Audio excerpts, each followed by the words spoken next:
Ahoy, mateys! And welcome back to Captain Keaton! Today I am rejoined by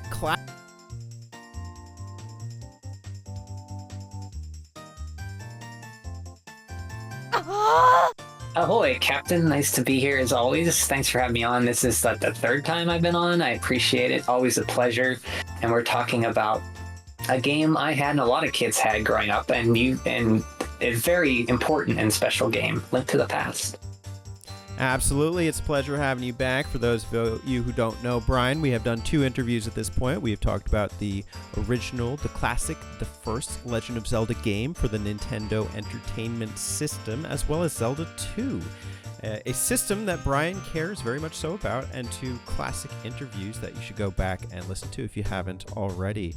Also, go ahead and check out Brian here on the YouTube. He uploads VODs of all of his streams, which he does about every day. And he has also streamed Link to the Past very recently. Can you tell us first, before we really get into anything, how do you feel about the interviews as we've done them and this process? Oh, very good. I'm honored to be on for the third time. I like to just talk about Zelda, and it's kind of, I feel like I can just kind of go with what just go as you ask me, and it's good. It's good to talk about and get these feelings out about the games, and discuss them.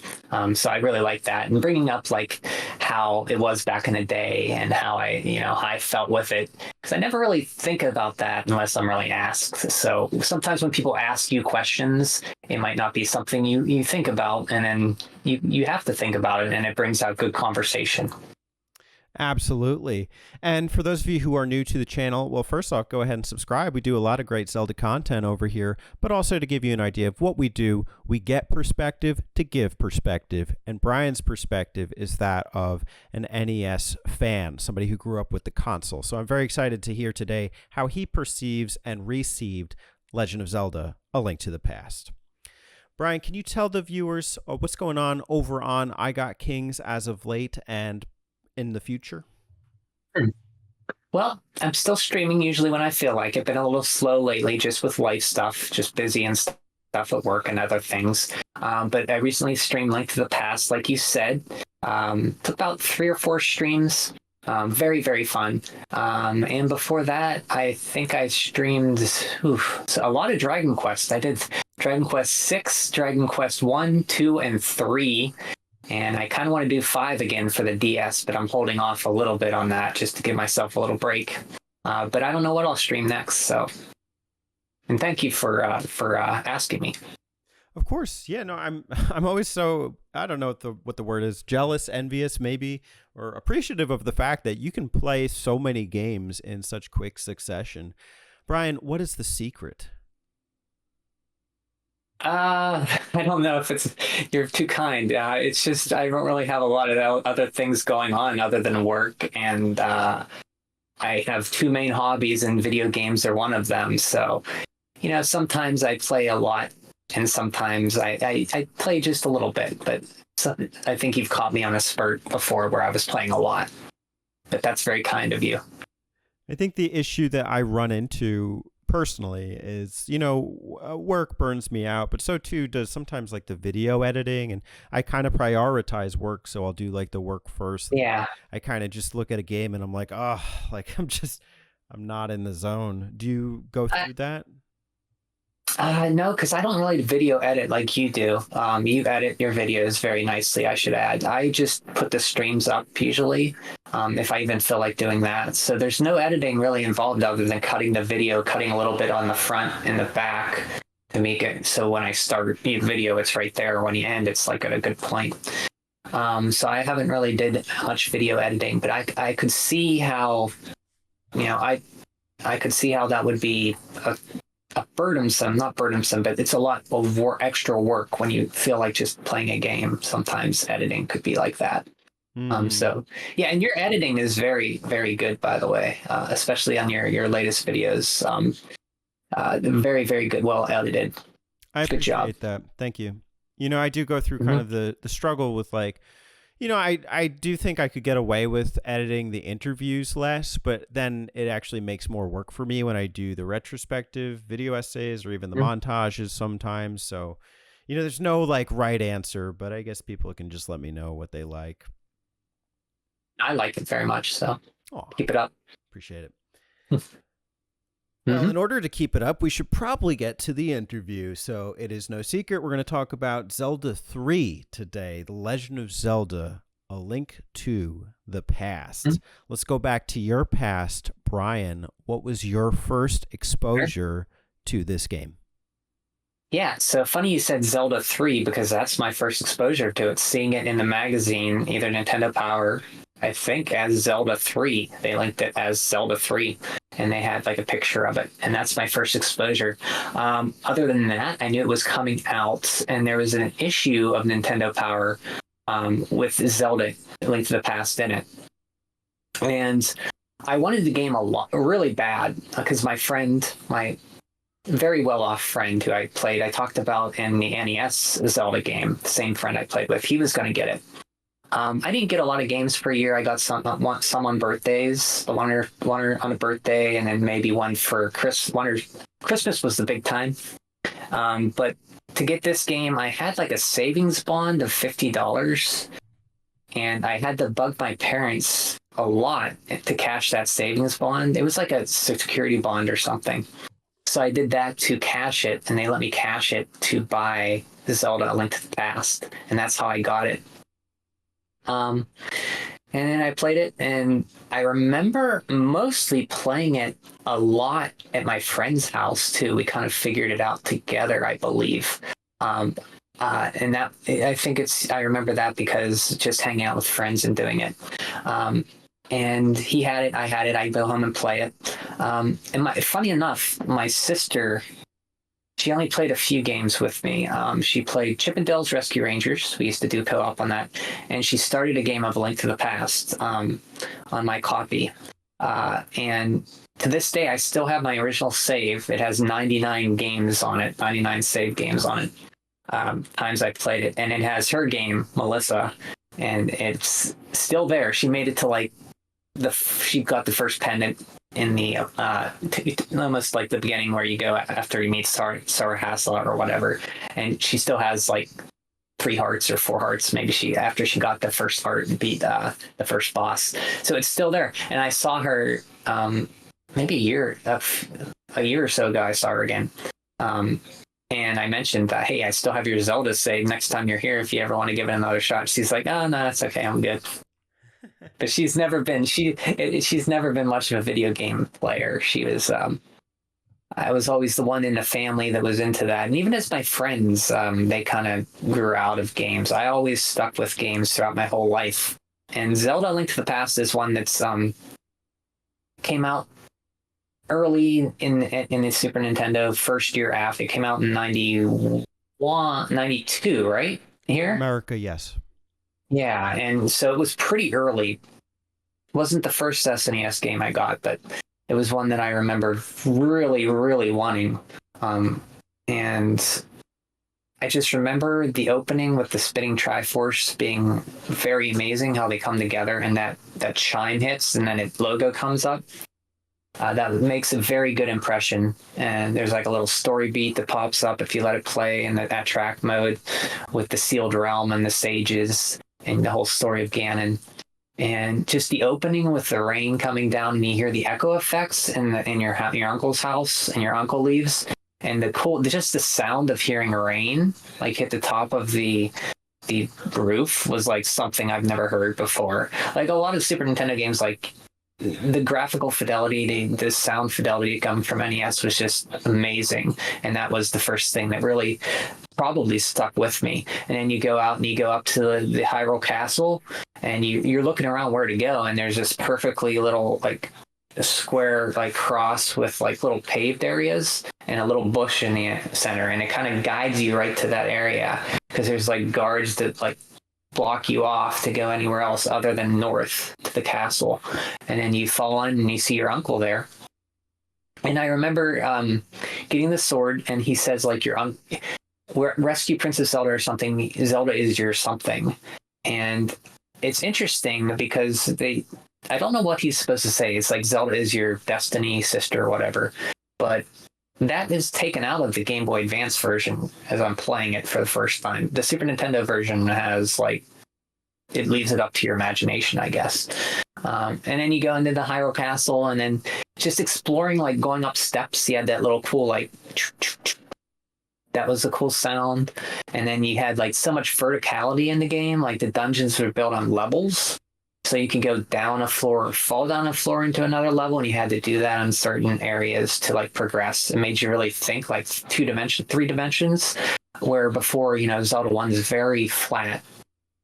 This, I think, their main purpose was to, you know, make more of a depth to it, like use your brain more on fall different levels of the dungeons, which it does a very good job of.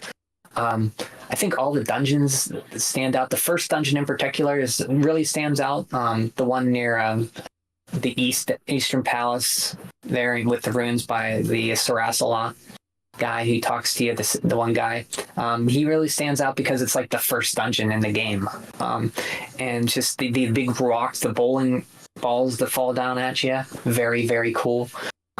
Just the verticality in the game is very cool, like going on the different levels, and it leaves a very good impression from the first moment. And coming from Zelda 2, you know, you go back to Zelda 1. I couldn't say I missed. I was like, oh man, I want to play more Zelda 2. It was like, it's still early in Zelda, so it's like, oh, they're going back to this again, the first Zelda, the top down. And it's like that a lot, but it is different in a more guided experience. I feel that Link to the Past is a much more guided, I don't want to say hand-holdy, but it's a much more, hey, maybe you want to go this way kind of experience, where Zelda is like, oh, go where you want, you know? And you'll figure out if you can get there or not. But yeah, I don't want to spend too much time on stuff we might go into earlier, but mostly to say my first expressions were that of mostly the graphic fidelity improvement from the first Zelda top-down, like with the sounds and the graphics. And just the opening is so great, and the dungeons really, and the whole world felt like it was so colorful. And interesting choice of sprites for Link. I don't think I thought of it as a kid, but he looks, when you get the upgraded tunic, he almost has like a pinkish hue to him, like his hair's like kind of pinkish, if I remember. And like he has like pink hair, I know for sure, or yellow reddish hair. I don't think that really registered with me as a kid until much later. And oh yeah, I wonder why they did that. And I'd like to know why they did that. But yeah, very, very memorable game. And the first time playing it, I still have my file. And it's just, I wish I could remember more vividly that first playthrough, because I played a lot on that first playthrough. I have 99, like I have like a lot of times played, like at the end of the game it lists like how many times you played the game next to your name or something when you beat it, I think. And mine's like a double-digit number. I don't know how I got that much. I must have just fired it up and just all the time and walked around. But that's about my first impressions with it and playing it with my friend. Yeah, it was a big deal back then. And the magazines made it that much so, because the Nintendo Power, I wish I would have thought to bring that Nintendo Power out. That would have been a good thing to get. Wish I could remember the exact issue of it, but I remember the artwork. It has a cool picture of Link. And they actually did like a comic series in Nintendo Power too, following loosely on the story that I remember. So the whole lead up to it, and then afterwards, they even kept following up on it with the comics and the tips and the stuff like that. Yeah, I saw one earlier today of him and his uncle having a chat. Yeah, in the comic? Mm-hmm. Yeah. It's a pretty decent, it's an interesting comic. I say that. It doesn't follow exactly, but they have bits and pieces of the whole world and game. There were like 100 times I wanted to ask you a question, but I figured I'd just let you kind of. Oh, sorry. No apology needed. No apology needed. Because last time I felt like I maybe interrupted a little too much. So I want to kind of just go off of what I'm remembering that you said that I think is worth probing. The savings bond, where did that come from? So back in the See, I was born in I was born in the 70s, but late 70s. But in the 80s, in that time, you'd get like savings bonds. I don't know if people do that now. Parents do that now, but your parents would get you like a little savings bond or something when you're born, and you put it away, and it would grow, but not a lot. Like probably nowadays, it would probably only worth a few $100s if I still kept it. So it's not like I was losing a lot. But it was just like a gift that parents or grandmas would give you. I forgot who gave it to me, maybe an aunt, but it was there, and I knew I had it, and I didn't have a job because would have been 12 at the time when this game came out. So I knew the only way other than wait for my birthday, and this came out in early 92, if I recall.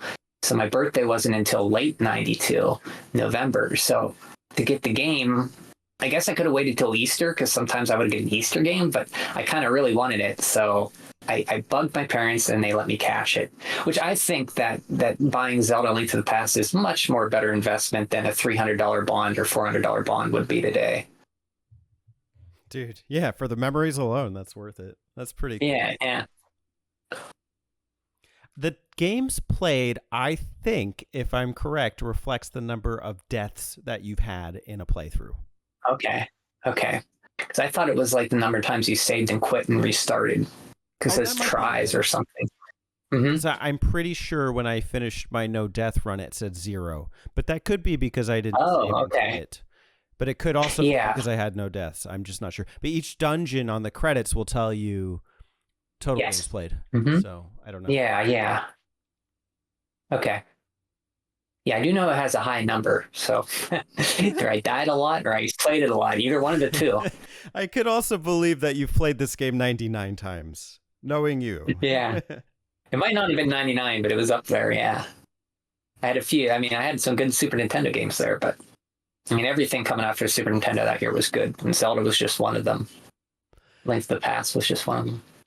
Is it a fair assertion to say you were an NES diehard up to that point? I don't want to say diehard. It was just something I really liked to do. It was my main thing to do for like, once I had the NES, I knew that's all I wanted to do. That's all I asked for. I used to have toys and stuff, but when I got the NES, that's all I wanted. So I guess you could say I was a diehard. But I mean, it was new then, so I think it was just something for me to do, and I really liked it. I never thought, wow, this is I'm a diehard Nintendo fan. I was just like, oh, this is cool. I really like this. But looking back, I would say I was a diehard NES fan. Big fan at the very least. So how did the Super Nintendo / Link to the Past affect your affection for the NES? Compared to the NES one, I would say, let me think. I would say looking back on it, I think A Link to the Past is an amazing game. I wouldn't say it's supplanted my love for the first Zelda, because the first Zelda is still more special to me because it was more newer. It did things, I think, a little bit more that I haven't seen before, and A Link to the Past just expanded upon it. It did it great, and it expanded it for the better, I think. And some for, you could say, kind of worse, but I think for overall it was a good direction to take. I think the series expanded in that direction based off Link to the Past into the 3D games later to come, Ocarina and such, Twilight and all that.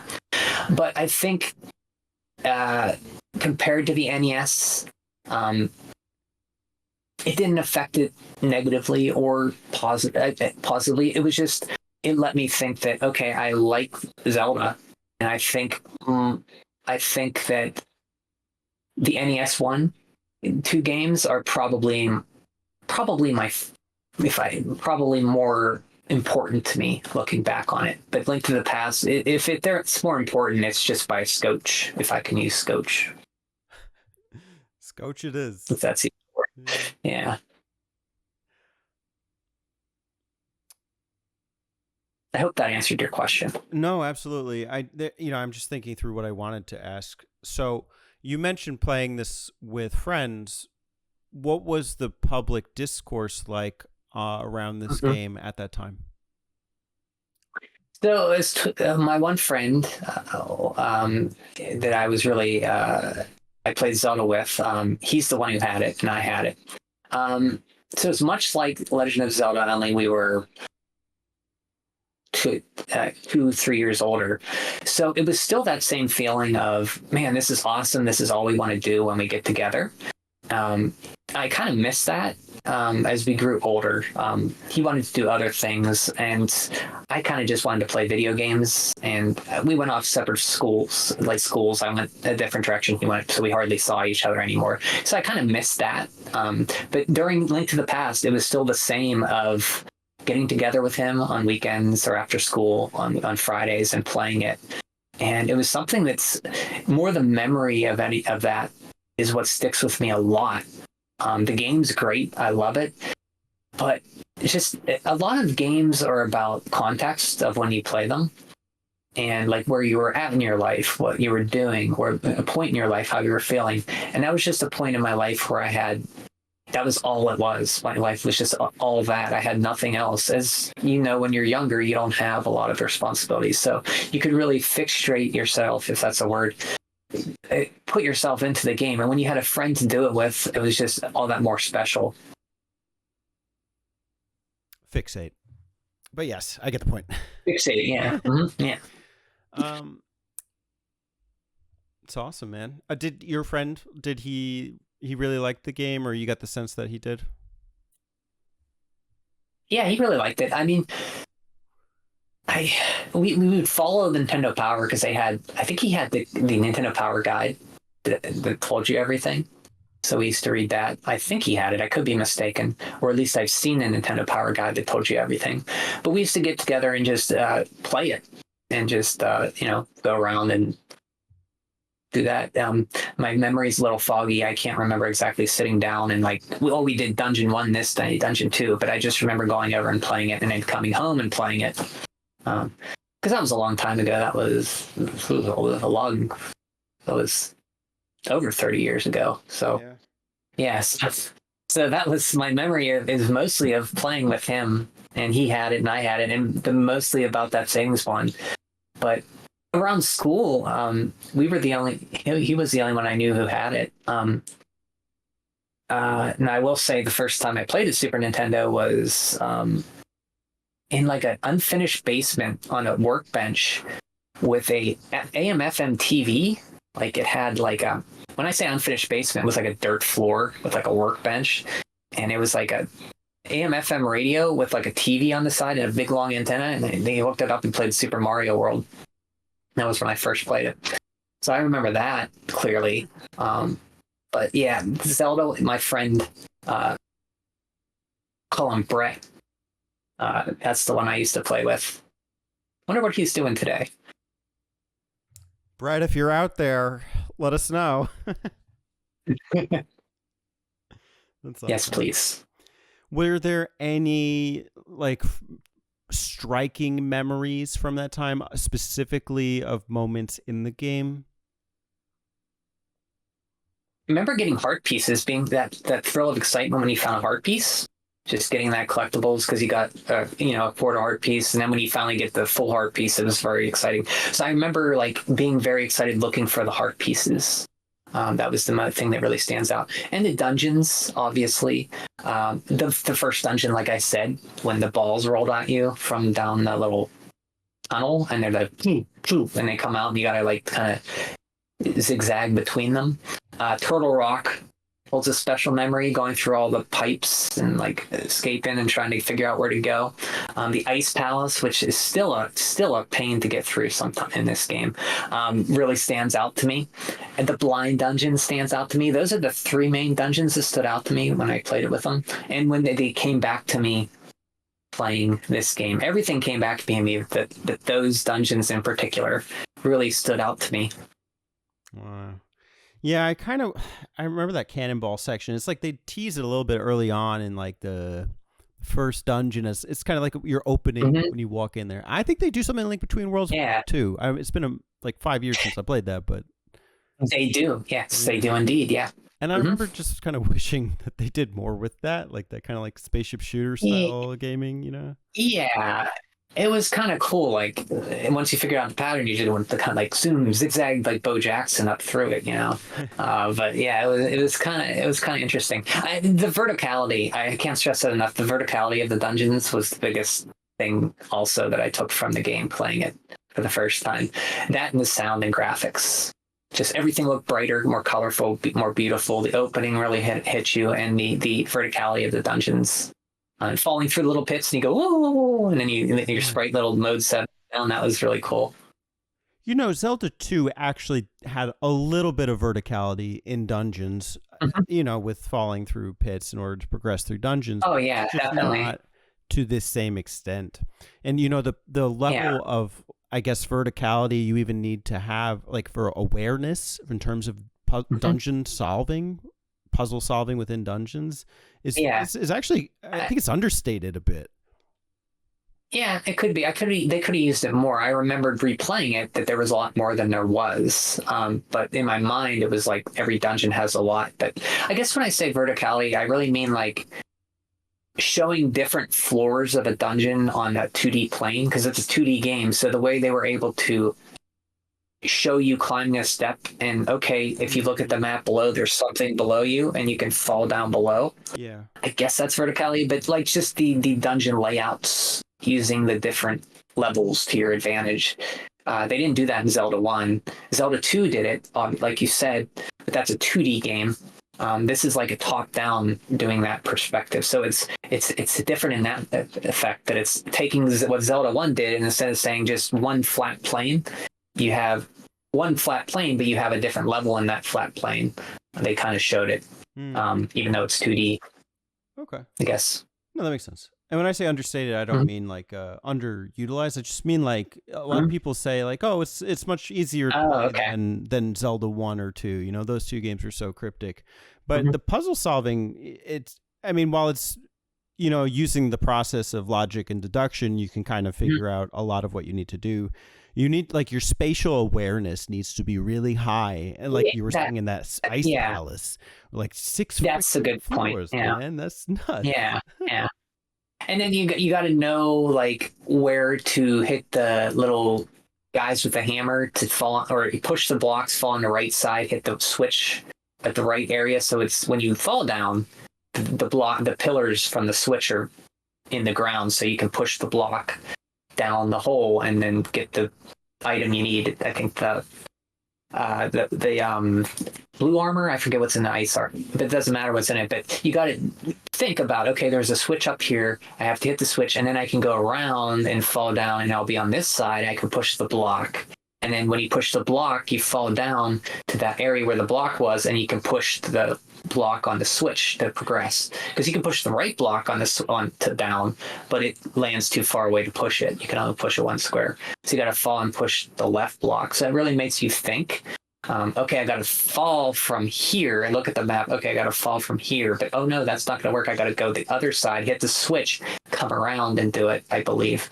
So it has you thinking a lot more. The Zelda 1 really didn't. Zelda 1 was more about, and this game gets that too. Zelda 1 was more about avoiding Wizrobes and the situational rooms with enemies in them, like Wizrobes mixed with Dark Nuts or whatever, and those little ball things. And you kind of go on a constantly, like you said, a shooter bodge between and kind of avoid.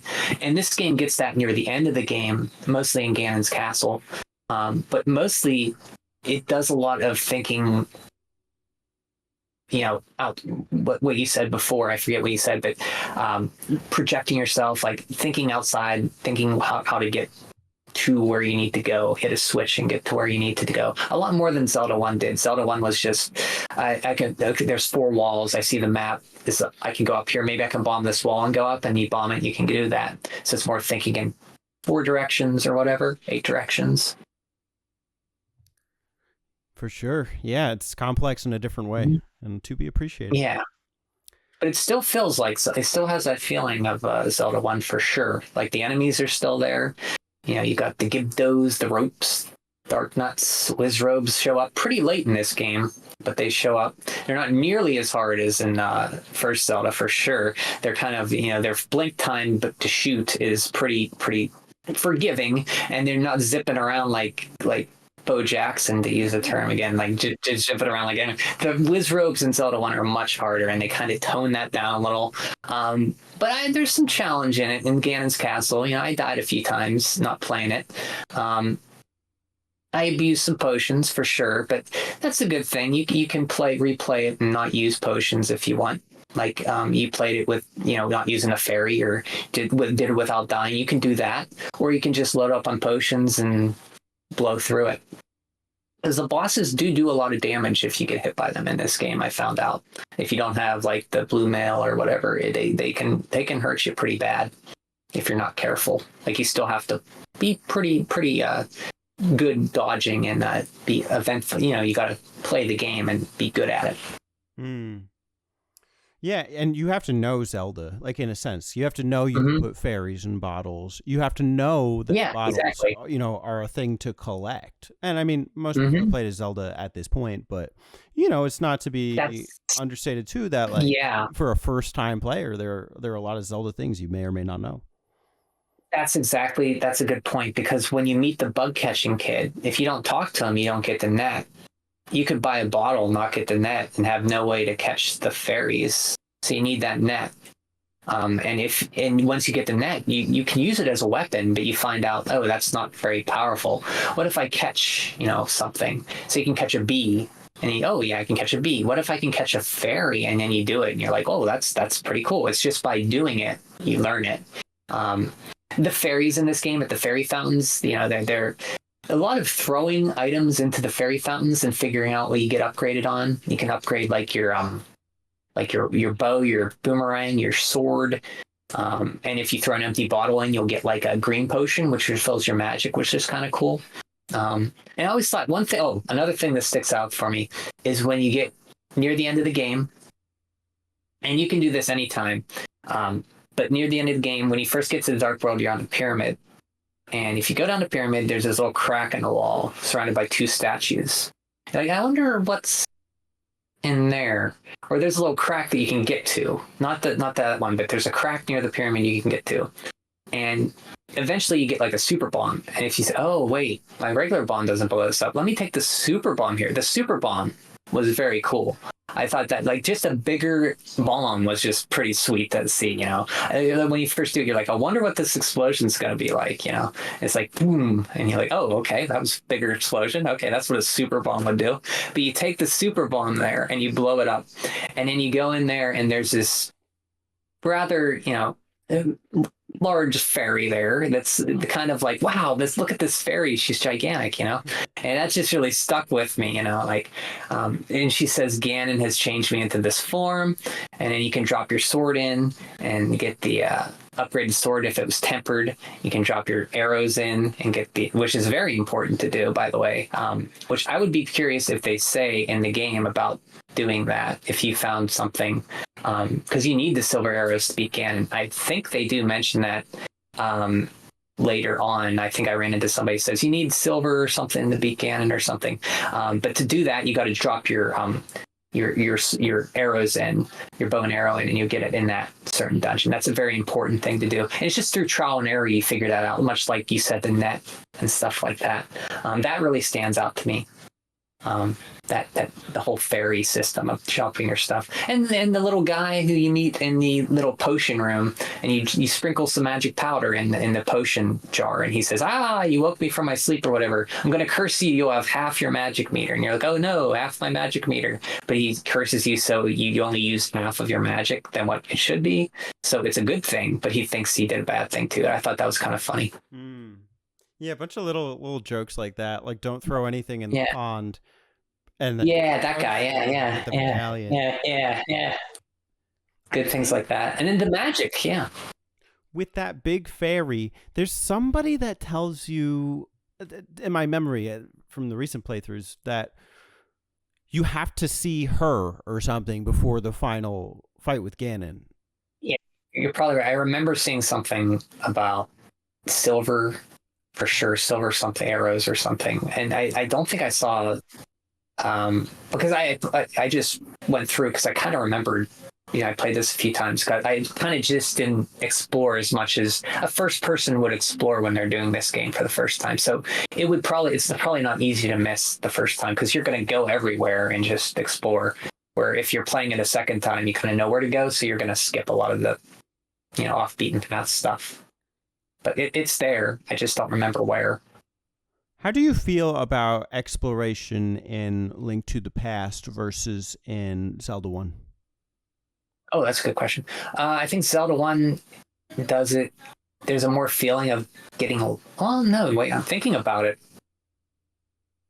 I think Link to the Past still has exploration, much like Zelda 1, but Link to the Past will also guide you a lot more than Zelda 1, in the fact that they'll mark the dungeon locations on your map.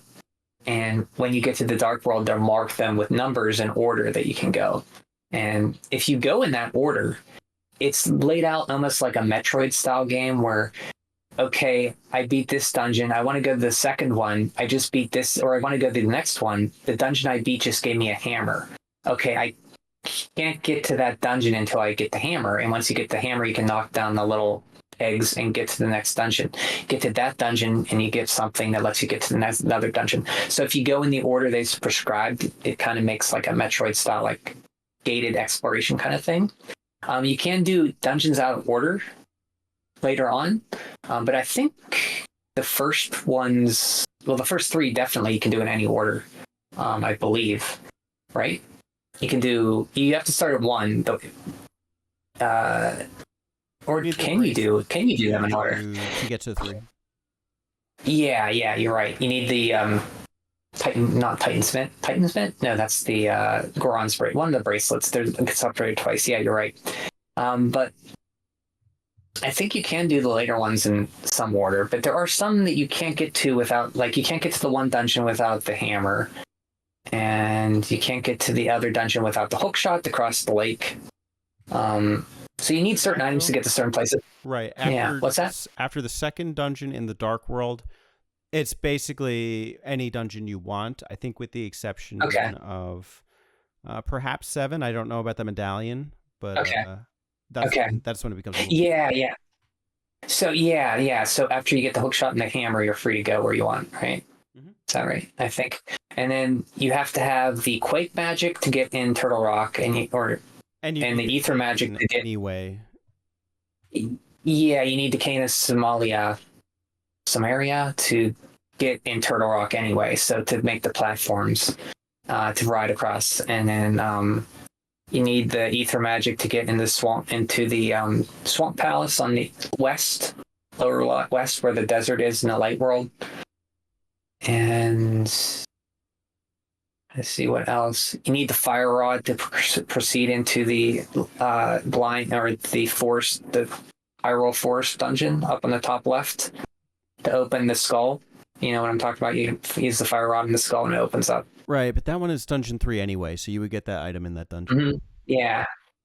And blinds is kind of weird. You don't need anything. You can do that one pretty much whenever, as long as you can get there, because you just need to pull on the pitchfork on the statue and get in. Unless you need Titan Smith to be strong enough to pull it, I'm not sure. No, but you should have it by then. Anyway. Yeah, you would have that anyway. And you need the bigger upgraded Titan Smith to get to certain areas to pick up the darker colored rocks. But I don't know if a dungeon is gated behind those or not. You know what I mean? The darker colored rocks. I don't remember if it was. I don't think it was. And you need to do a little time thing in the water dungeon where you got to lower the water in the light world so it appears lower or raised in the dark world, or vice versa. You know what I mean? Mm-hmm. That dungeon. And then you go in that one. That's a cool dungeon. It's just flying and going in the water in this game's cool because the sound is really like, and then you flop in. I like that sound. I'm missing any other one. Well, with that ice palace, you need the fire. Yeah. Oh, the ice palace. Anyway. Yeah. For the twin armadillo fight, and plus you need the fire rod to beat a lot of the enemies are easier in there. Plus you need a fire rod to break some ice, or not be like Yeah, what you need the fire rod. It makes the last boss, and because the boss in the Ice Palace is that twin turtle, right?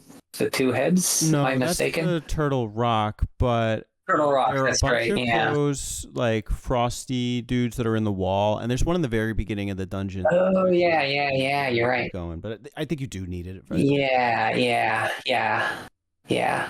So you need that. So you need the items in certain areas to make it easier too.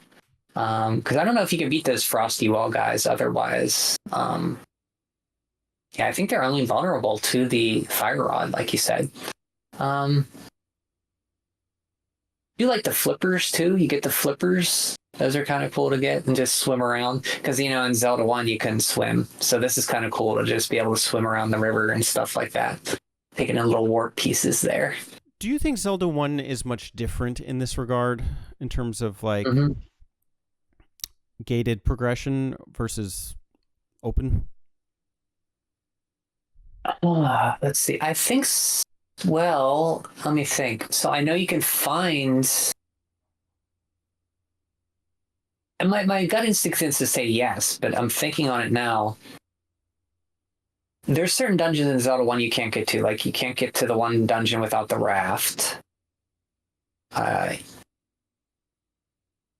the flute. You need the flute to go to the other one. So in that respect, no, but I remember Zelda 1 stumbling upon like dungeons out of order and like starting the third dungeon or second dungeon before I started the first. I don't think you can do that as easily in A Link to the Past, like just stumble upon a dungeon that way. So in that case, maybe not. I think maybe it just feels more open thinking about it because like that's a good question. It feels more open to me, I should say, than Link to the Past. Maybe it's because they do a better job at guiding you in A Link to the Past. That could be why. And better is subjective in this case. You may prefer just stumbling, like that. Yeah, as a place.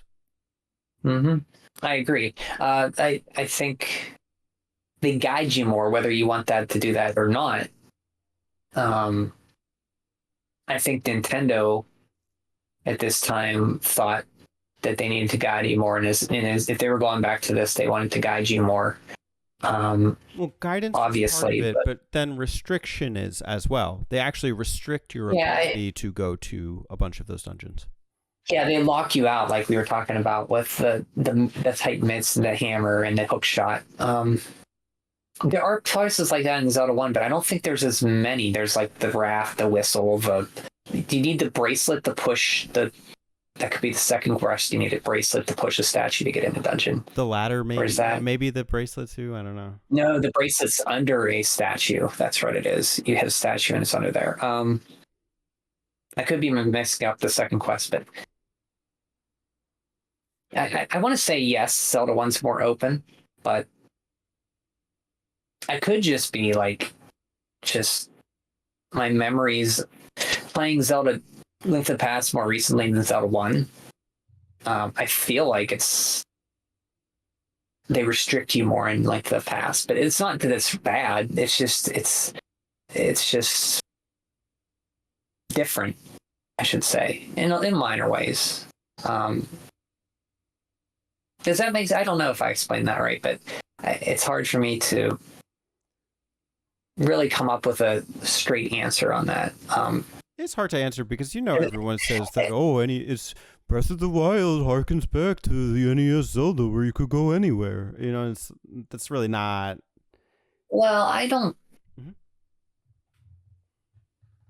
I mean, I could see. I mean, the Nintendo themselves have said that, and I see that, but then they give you all the abilities at once. So I guess you could go anywhere, but I never really got. I know I'm probably wrong, but in my mind, I don't get the feeling of playing like Link to the Past or Zelda 1 when I play Breath of the Wild. I feel like I'm playing a different game. It's a good game, but it doesn't give me that same feeling as the Zelda game. No, that's just my opinion. I think these games have a certain feel to them that when you're playing Zelda 1 and Zelda 3, you can see how they got there. They're still very similar.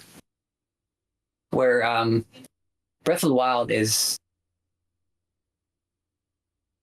it's almost, to me, it's like there's just Zelda in references and like the characters and like the sound effects, but it doesn't. And I'm probably wrong because they said themselves they went after Nintendo. I am wrong because Nintendo said themselves they went after the first Zelda, but I just don't see it myself. So. Sure. I mean, hey, who's to say, you know, like what employees of Nintendo and like, you know, are they the ones who originally worked on the first game? But that's a separate combo, and we can really dissect that differently. Yeah, right. Yeah, it's just, to me, this doesn't give me that feel. That's all. But I think the Zelda 1 and Zelda 3, that you can see it more than Zelda 3 to Breath of the Wild, I feel. Okay, fair enough.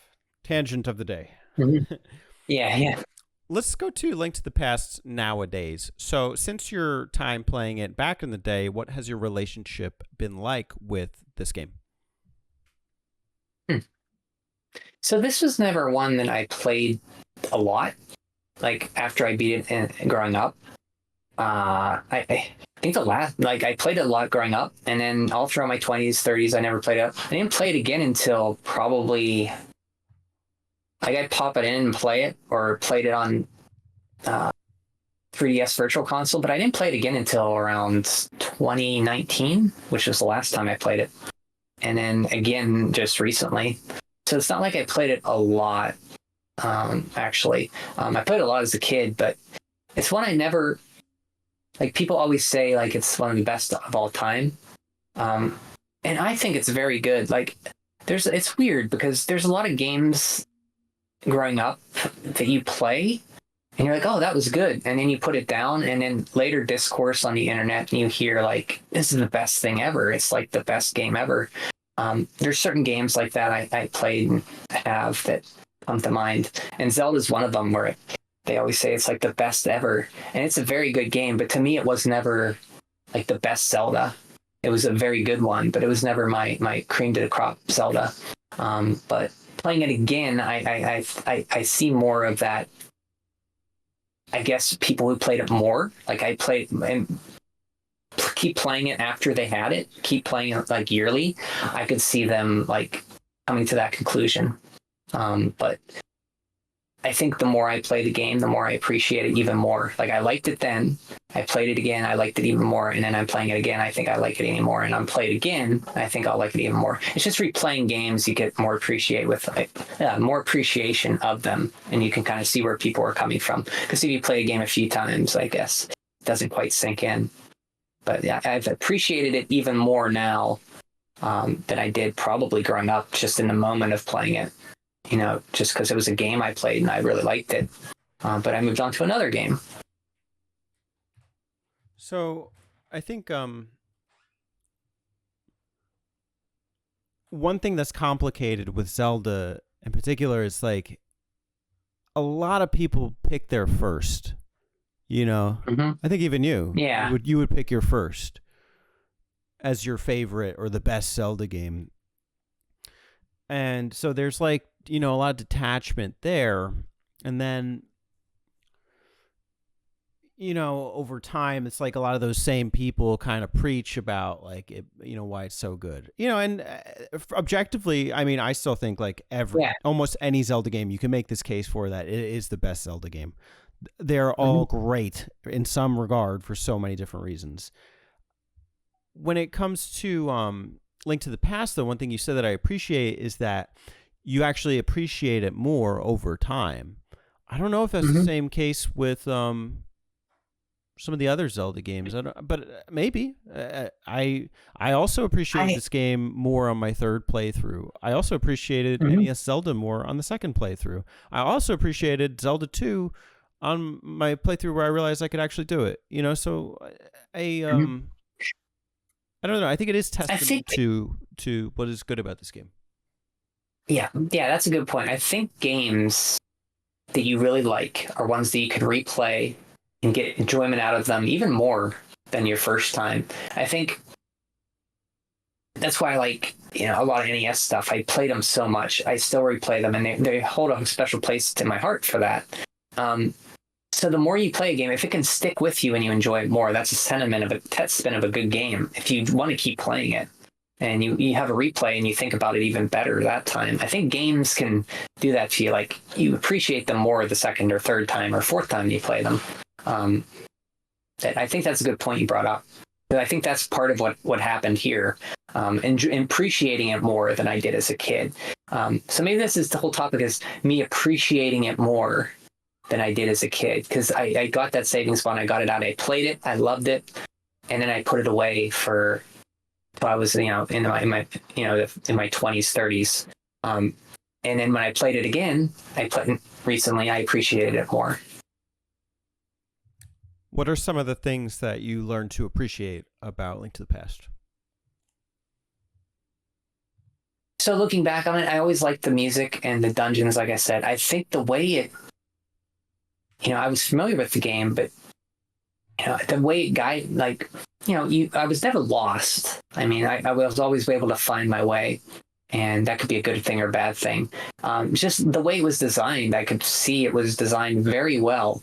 There were things I didn't like much about it on this second time, mostly never knowing where to go for the little portals under the stones, knowing where to go, where those were at to go to the world. I learned where they were at. There's a few of them in the world, like one in the swamp, one up in Death Mountain, and you kind of know where those are. So flipping between the light and dark world, that was a big thing about me. I wasn't the biggest fan of. I will say, if we can talk negatively, I'm not the biggest fan of flipping between the worlds like that. I would more rather had like a straightforward kind of world like that. So that I kind of appreciated that more now, I would say. Why did you appreciate it more this time, do you think? Well, I think just being lost as a kid with that, and my memories of flipping between, and I flip between from the light to the dark world, and I'm on a bush, and then it flips me back. I'm like, well, now I got to walk over here and flip and go to a bush or something. I just felt like it was just like it was neat, but it was never my thing. But now looking on it, it was like, oh yeah, they really, looking at it, they probably took, like, it wouldn't take much memory to do. Like, it was just like the same world kind of that they tweaked a little bit. So it was kind of ingenious how they did it, like just flipping the cartridge space, like between, like, so you were limited, having two worlds with so little space like that on the cartridge. And I like them, like, switching the music before it. I always liked the look of I always preferred the light world to the dark world. The dungeons were better in the dark world, but I always thought that when you flipped to the dark world, I lost a little something. Maybe vibrance. Maybe that's what I didn't like about it. Maybe it wasn't as vibrant as the dark world. I mean, it's the dark world, obviously, it's not going to be vibrant, but maybe that's what I didn't like about it. I just didn't like the feel of that light world. Don't get me wrong, I didn't hate it. It's just that, well, to me, it wasn't the selling point of the game. It was mostly the dungeons, and all Zeldas come down to dungeons for me. And the music, the overall feel of the game, the structure and stuff. That's what I really appreciated about it more. And I appreciated the light and dark world mechanic much more this time. It makes sense to me why you're more of a light world kind of guy, and is in that you're a Dragon Quest fan. Dragon Quest is always kind of that charming, cute aesthetic. Yeah, but it can get pretty. Yeah, but Dragon Quest can get kind of dark sometimes. But yeah, yeah. I mean, I appreciate it more for that dark world part now, seeing what they had to do. It gets dark at times. It's like for an isolated town, and then. Yeah. Like, there's a woman who's poisoning her dog, poisons her person's dog, or you go to a town where everybody's turned to stone, or freaking go to a place where, there's like a town where this couple were in love with each other, and he went and fought a monster, and he got stabbed and she left him there to bleed out, and the river turns bloody. It's like, what the hell is this even going for? Come on. Yeah, but then you go back out in the open world and you're fighting creatures with smiles on their face. Yeah, you're fighting like smiley slugs or like smiley like rabbits, something. I mean, Zelda, it has creatures that you never. I guess if the dark. I guess what I'm saying is if the dark world had cute little bunny creatures or slimes, I would have appreciated it more back then. And now maybe, I don't know. Yeah, maybe. Yeah. No, that's cool though. And I think that dark world mechanic, it almost sounds like so ahead of its time.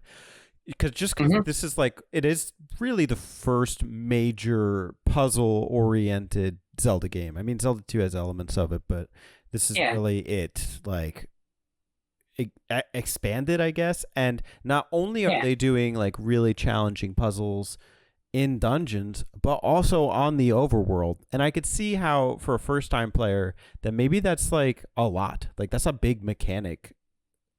It felt big, Yeah, because there was nothing I can think of that did that. Like flipping between two worlds like that. There was nothing like that before. And it was like when he first figured it out. Like when you first do that, it's up in Death Mountain.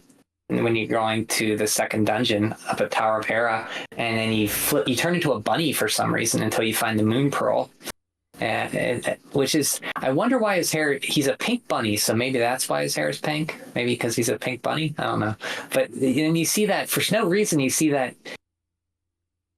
I don't know what the sprite of this guy is supposed to be. He looks like a pumpkin-headed guy with teeth, and he's kicking this Kirby-like guy, and he's just kicking him. And he talked to him. He's like, "This guy's a bully or something." It's like, what the heck? It's like it's so weird, but it's so. That's something. I should have mentioned that as something that stands out. It's like, what the heck is going on here? But the creativity of that, like, yeah, let's put a bully kicking this little Kirby.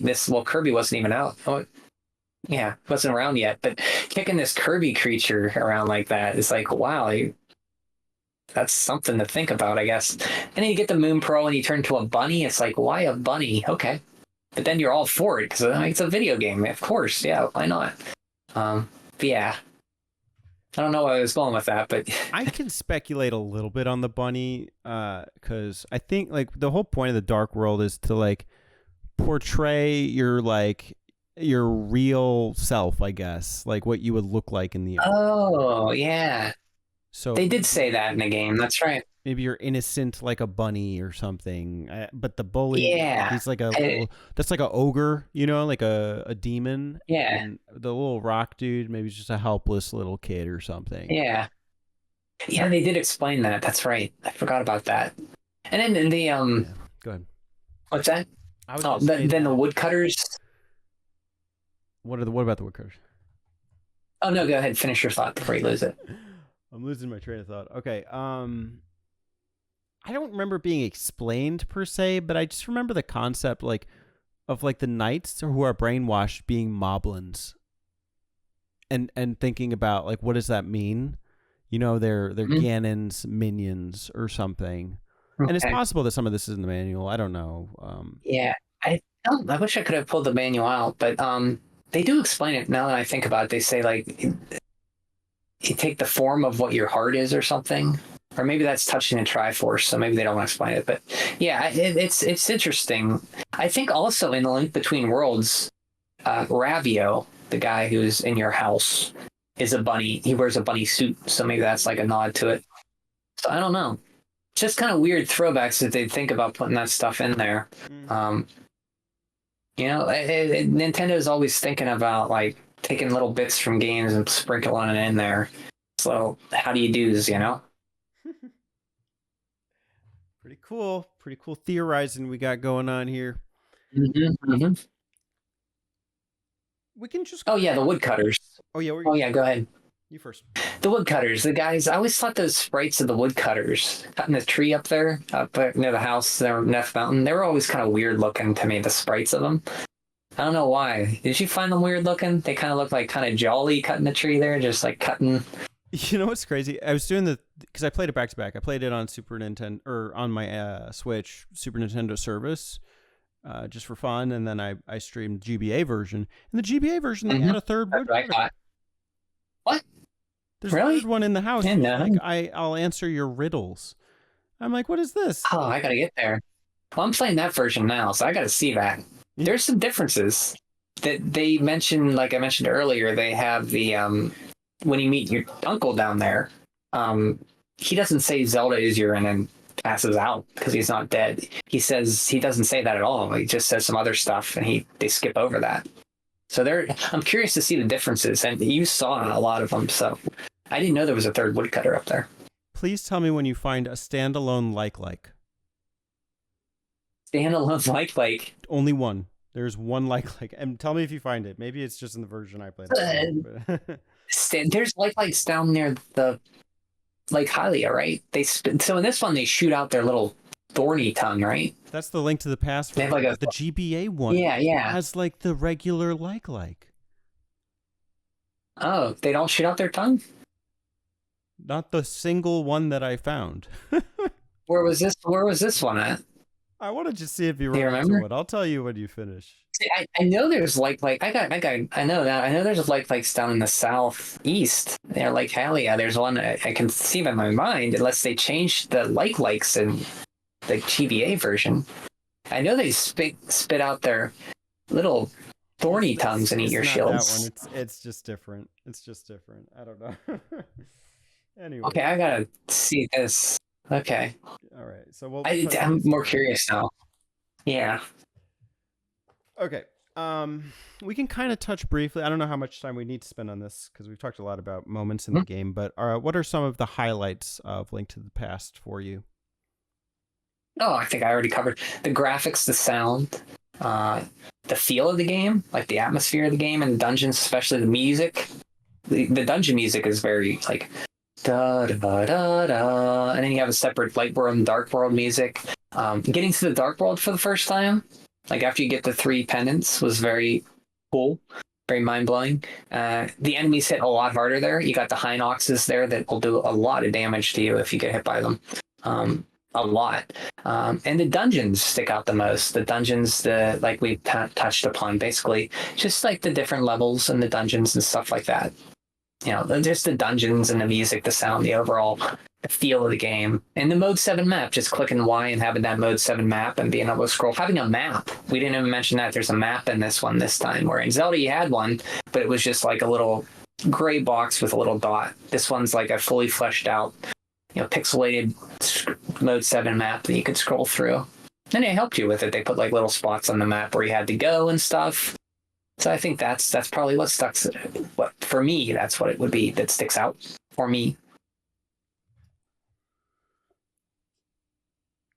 When you've heard this game talked about, even like in the internet era or even before, do you get a sense that people? You said that people call it like one of, if not the best. Do you hear anything else about this game?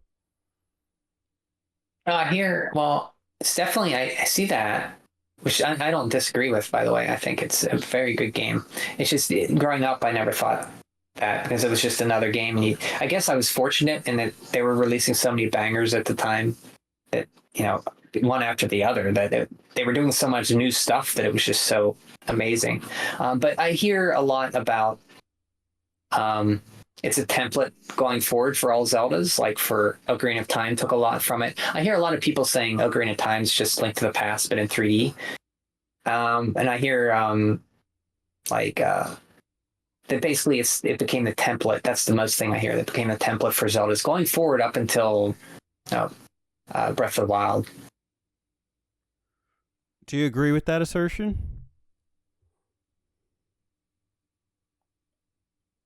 Do I agree with that?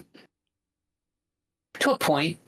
I think all Zeldas, I think Link to the Past or Link to the Past had you get 3 things, then it opens up and you collect 7, 8 dungeons after that. They usually have like 3 introductory dungeons. Ocarina has a similar thing, and then you have some more dungeons. So similar in that respect, yes.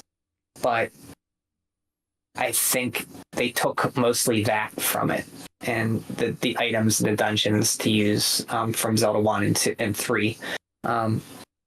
But to that, I do agree with it. Okay. What about you? Do I agree with that?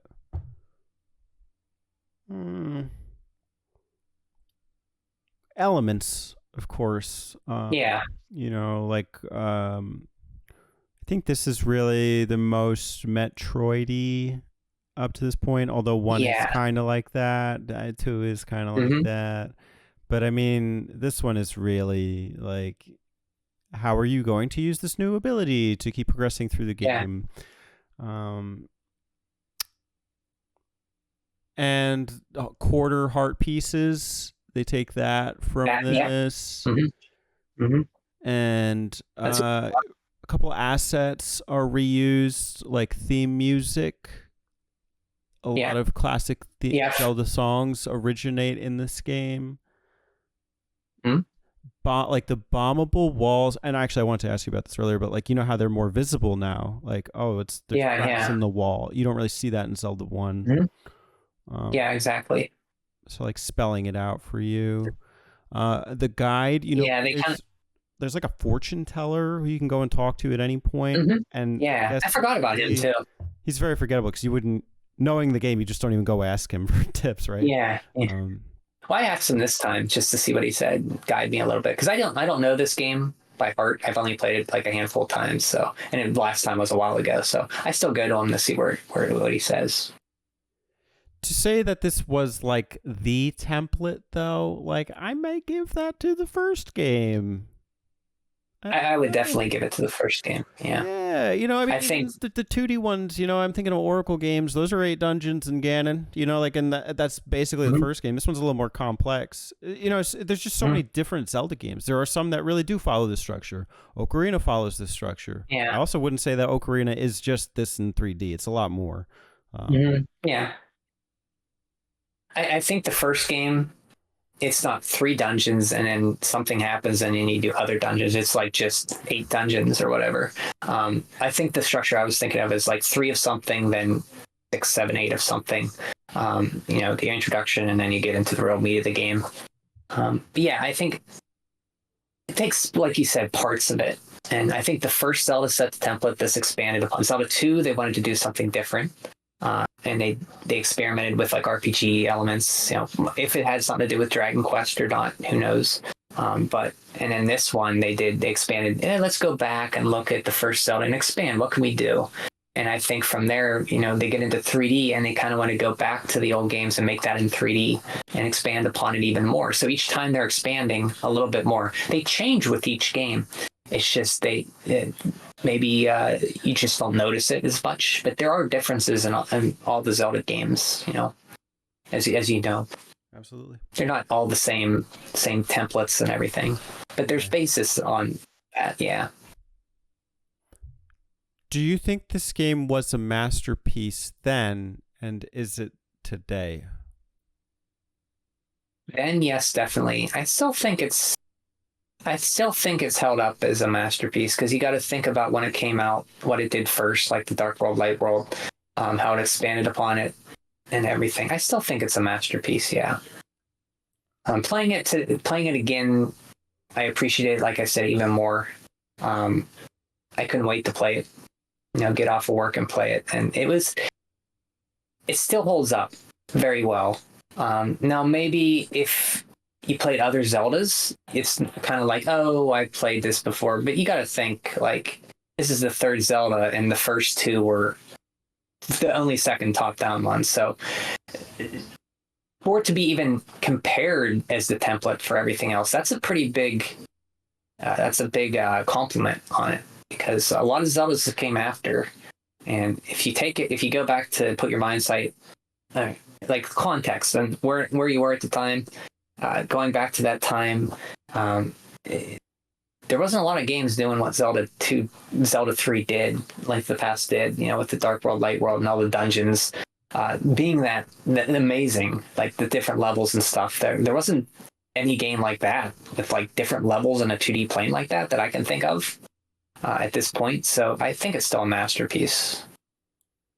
It's almost like a diss to Nintendo, like, and I'm not saying you're dissing them, but I'm just saying like the fact that there are very few, if any, top-down 2D Zeldas that are even comparable to like this level, or have like Oh, did I say significantly that? improved. Mm, yeah, I think. Well, I didn't want to say that. I would say Link Between Worlds. I would have said I liked Link Between Worlds better than this one up until this point. But I played Link Between Worlds before I played this, so I still think I might like Link Between Worlds better, but it's a closer fight to me for that. But I think, I didn't mean to diss any other I'm not Zelda saying games, you but did. I mean, I think you pay okay, your respects. I'm just kind of like, okay, you could throw the diss to me. Like I'm dissing them. okay.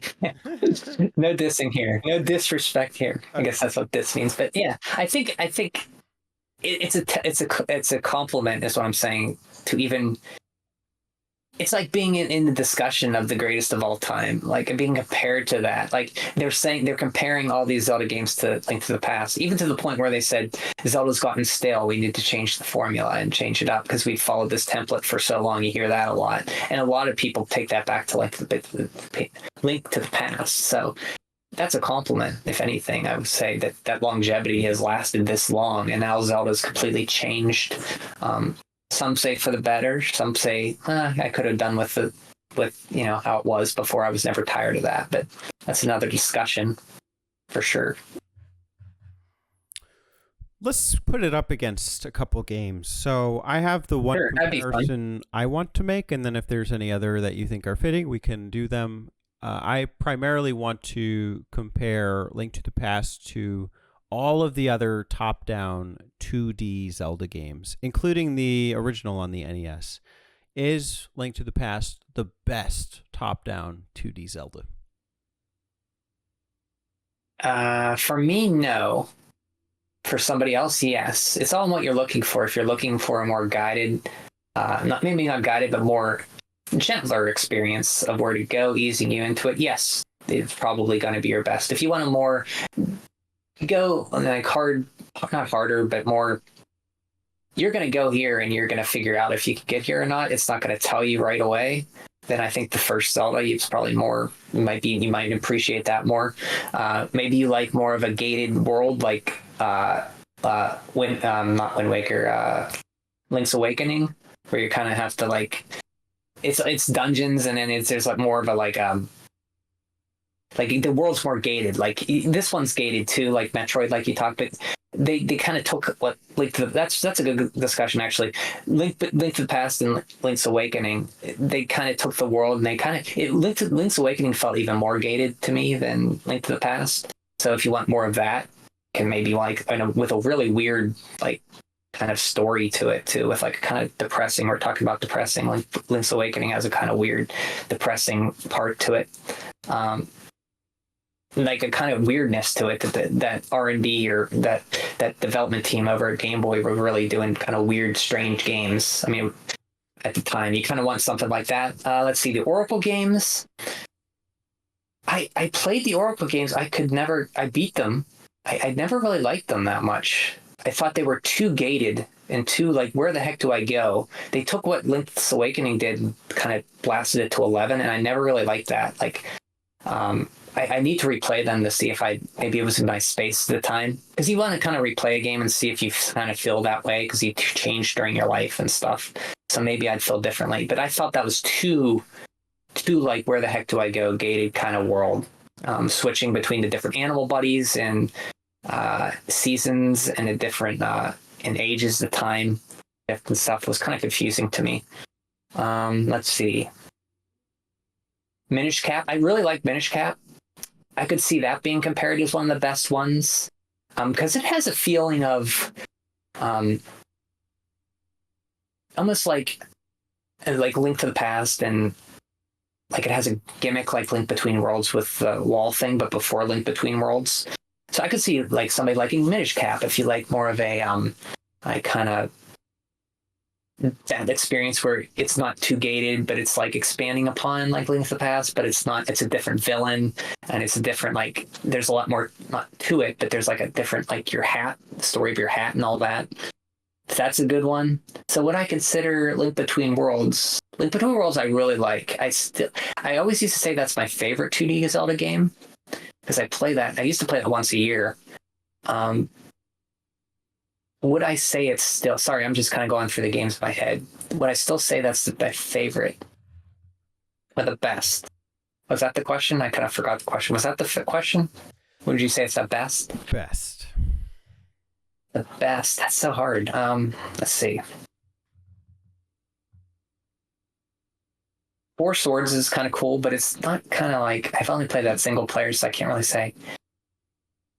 I'm gonna say for me, no. I still like that first Zelda more. Especially because you have the second quest. I don't know the second quest nearly as much. So I'm still gonna say for me, no. It's close, but I still like what the first Zelda does a lot more. Not a lot more, but it edges it out just a little bit. But it's close. If you ask me again, maybe I play Zelda 1 and I'm like, I'm not really feeling this, but it's all in the time you ask me. So I'm going to say for now, no, it's not the best for me. That's a long answer to say no, but I had to think about it. No, that makes sense. And so it sounds like second best, but what about... Depending on when you ask me, yeah. Mm-hmm. What about the first Zelda? Do you think that game does better for you? I think the combat is you really feel emotions when you're in the combat in that game. Because especially later with the Wizrobes and the likes and the balls that take away your sword and the dark nuts dancing around the dark nuts and just stumbling upon a dungeon, like just out of nowhere, even though I know where they're at, I don't know where they're at. Like for me, I think it goes back a lot to playing that second quest. I really want you to play the second quest sometime if you ever get a chance, because it's like a whole new game. And it was like, because I knew the dungeons in the first one, but I had to rethink everything because they were in different locations. And where they hide them are some very sadistic places. So you have to really think. And I think most of my memory of Zelda 1 now is playing that second quest, comparing it to Link to the Past now. And that's why I kind of give it the edge. But it's very close. I think just having the second quest in Zelda 1 really edges it out for me, I think, because it's like a new game. I could play that again and be like a new game. Yeah, that's a great point. And I do hope to do that someday. I'm a little intimidated by it, not going to lie. I am wondering, kind of like what's the best approach? Like, is it to go in blind as a bat, like with no knowledge of like where everything is, and and at what point should I ask for some help? Like, that's a little intimidating for me, but I would try it. I would say don't do it until you're ready to do it. But if you feel like playing Zelda again and you're like, I don't feel like playing the first quest, if it was not far enough along that you remember the first quest and you want to do something different, do it. For me, I would say go in and don't look at anything, just play it. And if you're stumped and you're going to quit, really think about, do I want to look this up, or do I want to put the game down and then maybe come to it another day? Because I think if you look it up, I'm not going to say I'm going to say it kind of spoils that for you, because to me it would have, because the whole point of like Zelda 1 when I first played it is I had maps and everything. So it taught me the game, like what to do. So, okay, I beat Zelda 1 a few times. Now I want to use what I did and really play Zelda 2 like it's brand new. And that's what the second quest does. So if you want a new Zelda experience without playing a ROM hack and you haven't played the second quest, I would give that a try. Use as little hints as possible unless you really want to. But I would kind of caution against that, because when you beat that second quest, it's a great feeling beating the second quest. It's like beating the game for the first time again. Just a little harder. Yeah, but I'm sure you'll do it someday. Someday indeed. Dude, I just had the gameplay showing, and in the mitt, it's called the Power Glove. Power Glove, then the Titan's mitt, I think. Yeah, okay, so. Power Glove. It's so bad. Yeah. It's so bad that, never mind. It's a Lucas Wizards thing. It was a movie, The Wizard. There's a kid who has all 90 Nintendo games, and he has a Power Glove, and he's playing like Rad Racer. He goes, I love the Power Glove. It's so bad. It's a movie I knew it was that a Nintendo product. yeah, it was the Nintendo product movie, which I have a soft spot for. I really like that movie. It's not great, but that's where I first saw Super Mario 3, other than the Nintendo Power. So that's why I like it. But yeah, it's the Power Glove and then the Titan's Mitt. I remember. So it's level 2. And I forgot this time when I was playing it. A nice guy by the name of Greg in my stream reminded me that if you throw the tempered sword into the how should I say, well endowed lady, the fairy in the fountain, she will give you a level 4 sword. I forgot there was even a level 4 sword in the game. Yeah, there's so many things to upgrade. Yeah, so there's a lot I thought about that. I missed about that game. And I still don't, like I said, I don't know it 100%. I can get through it, but I think each time I play that game, like I said, I appreciate what they did more. Infinitely replayable, I think. You put it down for a year, come back to it, play it, find something new. I think that's a testament to it. I had a guy who played this game a ton of times, like probably equivalent to your 99. And he was watching the stream, and he taught me a lot, but there were a couple things even he didn't know, especially about the GBA version. So it's pretty. I don't know anything about that. That's just what I watched of you, and when I'm going to play through that one next. I'm playing through that one, so I'm excited to do that. That's a testament to it too. I want to play it again just on the GBA. So there you go. I think part of you playing it too got me in the mood to play it. Watching you stream it that one time. That was kind of cool. I was at work there. I couldn't talk. I was just watching it, doing my job. And so it was fun to hear you where you were at and peek over and see the dungeon you were in. Nice. Do you recommend Link to the Past to newcomers? If so, what kind of newcomer? Yeah, I would recommend it. I definitely think newcomers would be able to play this one. More so than Zelda 1. I think this one's more friendly to guide you into what to do than Zelda 1. So I would highly recommend. I think anybody from age 8 to 72, 73, whoever, maybe 80, even if you're in a retirement home, you could play Link to the Past. If you got your first if you're going into second grade, third grade, you can play Link to the Past. I think it's a lot more approachable than the first Zelda. If you play Link to the Past, I think it's a gateway into other Zeldas. You can look back and say, hey, let's go into Zelda 1, Zelda 2, which I think a lot of kids did. I think a lot of kids played. When I was streaming, I saw a few people would mention that they got their start on the Game Boy Advance versions. I think a lot of kids played the Game Boy Advance ports of the Super Nintendo games, like Super Mario World, Game Boy, or Super Mario World, Super Mario 2 on Super Mario Advance, Link to the Past. I think that's how they got exposed to it and got them to go back to Zelda 1, Zelda 2. They were curious. So it can be a gateway to other Zeldas. I think it's very good in that regard. That's another thing I like about it. I think Link to the Past is much more approachable. Kids get into it. They say, hey, let's look at some other games. And they go forward, then they go back or whatever. And maybe they like Zelda 1. Maybe oh, yeah, I like this. It's all up to the person. I was one of those kids. I had the GBA version, but I had the non-backlit screen, so I never made it past the from memory anyway. Oh, okay. Although I did Donkey Kong Country that way, through a lot of those SNES ports. Oh, yeah. Donkey Kong Country 1 and 2 and 3, right? And the Mario World, Yoshi's Island had one. Yeah, that's cool. And then you had Dragon Quest 3 on the Game Boy Color too.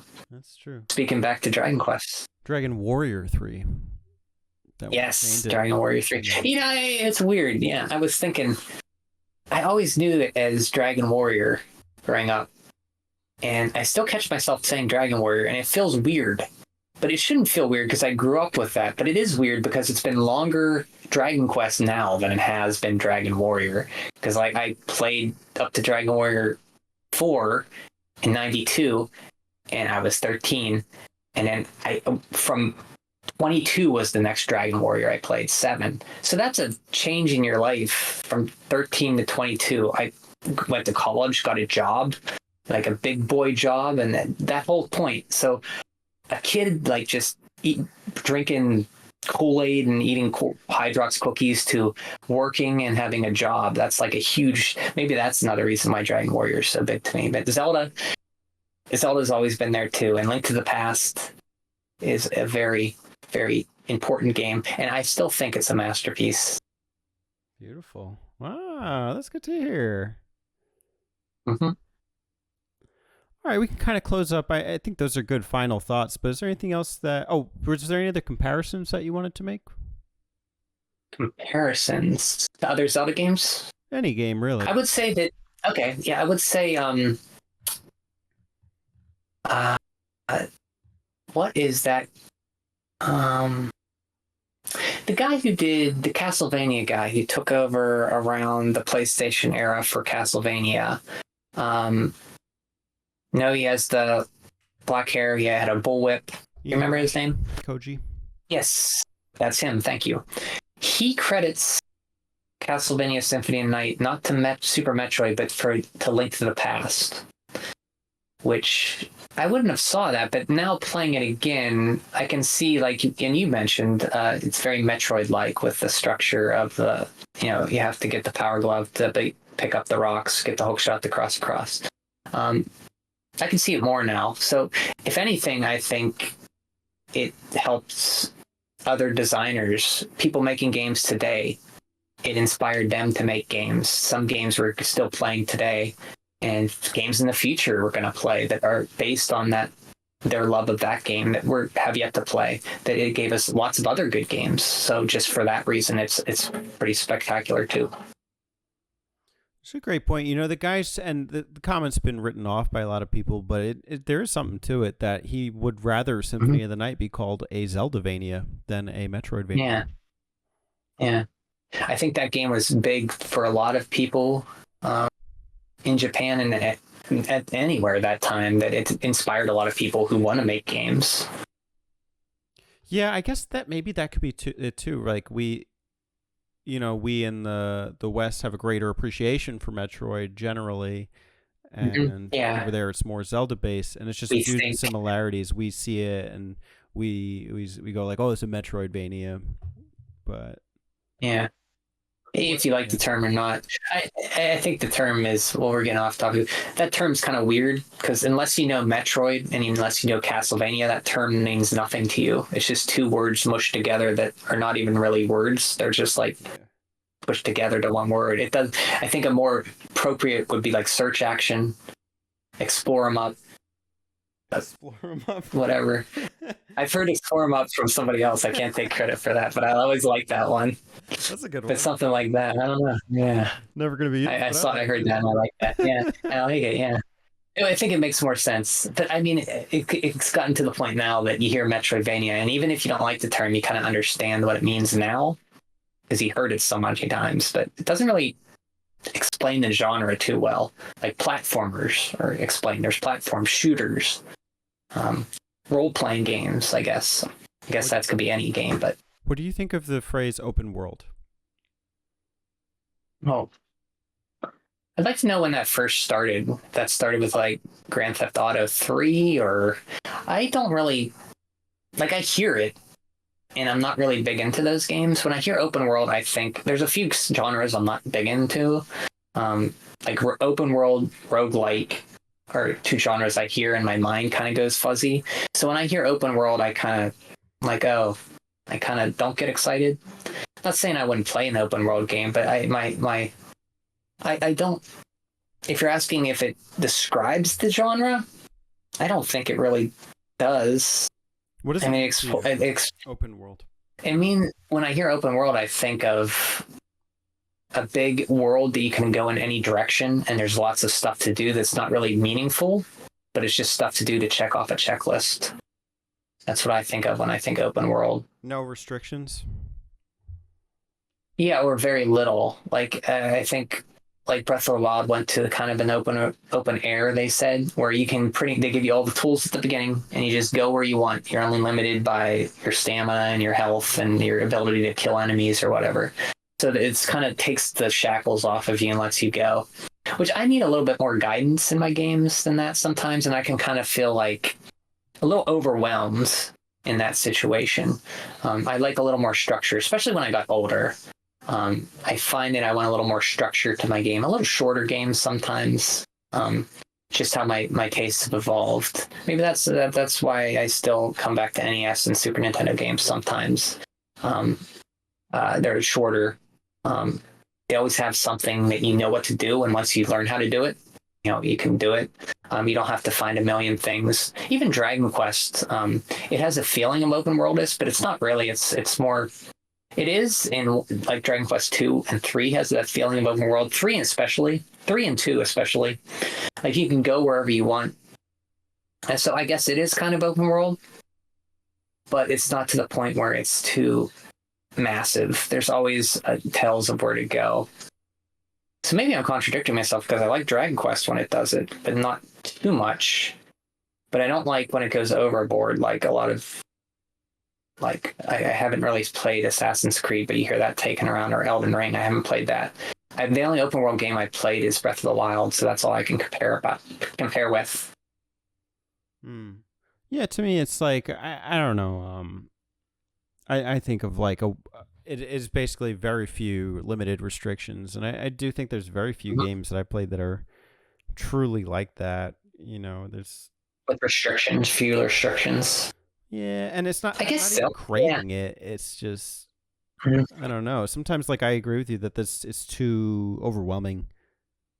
I think as I got older, it's too overwhelming. As a kid, I think age has a lot to do with it too. Like my nephew, not really nephew, but my uncle's grandson really likes Zelda Breath of the Wild, and he doesn't even. When the little bit I play with him, he doesn't even like to finish anything. He just likes to run around the world and do things, which I need a more structured goal to do. I can't just run around aimlessly and do things. I have to have something I'm working to. That's why I could never really get into Legos or Minecraft or anything like that. Well, I feel like I need that as well. I need like the sense of fulfillment or progress like each time I play, and I feel like if I put an hour into Breath of the Wild, I really don't feel like I've accomplished much. And I've played Breath of the Wild just doing the path, and it's a very short, not a very strong Zelda game if you do it that way. The fun of that game is going everywhere and exploring. The world is the whole dungeon of that game, and if you just go on the path, it's not nearly as good to me. Because I like Breath of the Wild, but it's one like I'll replay Zelda games, but that's one I haven't had an inkling to replay yet because I played so much of it. I think I burnt myself out on it. Fair enough. We'll have you back for Breath of the Wild. It'd be fun. And before then too, much before then. Maybe Link's Awakening. We'll see. That'd be good. Oh, Link's Awakening. All right, final thoughts on Link to the Past? So there's not much more we can say. This game has been discussed since the internet became the internet, since everywhere. Yeah, it's been discussed everywhere. I would say if you haven't played it by this time and you're curious about it, give it a play through. I think you'll find it very, very easy to get into, very approachable, very addicting. Like even now replaying it, I was very addicted to it. I think it's just you'll see where a lot of Zeldas came from. If you played other Zeldas, I think you'll see like we mentioned earlier, like templates. Either if you agree with that or not, of like getting the 3 things and getting the other dungeons open up. I think it's praised justly for being one of the best Super Nintendo games and one of the most important Super Nintendo games. I would say that. Just for the legacy it left afterwards and improving upon the first game. Fair enough. In some ways. Fair enough. Thank you, Brian of igotkings. Oh, yeah, sure. Thank you for having me, Keaton. Captain Keaton. I don't know. It's always a pleasure. it's unintentional or not, but this is you've reclaimed the record for the longest interview. Actually, I think you were a Oh my previous God. owner of the title. You're I'm actually the sorry. first owner because you're the first guest, and then I think you took it again with Zelda Yeah, I was the 2, first. and now you've the title's been kind of tossed around. I think Omega Ace had it at one point, and then Al, like Turbo or Spencer, and then Daniel was the most recent one, and you took it from them. Any words?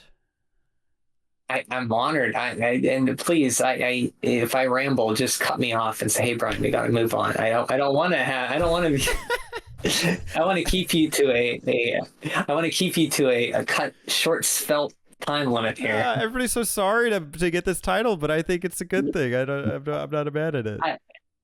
I have to forcefully cut myself off because I keep wanting to think about things to say and about this game because I never really like why did I not like it as much as I do now? Like, could it be because I played through it? But it's good to talk about, is what I'm saying. Yeah. Well, he's the king for a reason. It's igotkings. You're too generous, Captain Keaton. Too generous. Thanks for having me on. It was great. I was going to ask, can you be Link and close us out? Sure. Ah! Ah! Excellent. Bye. Bye.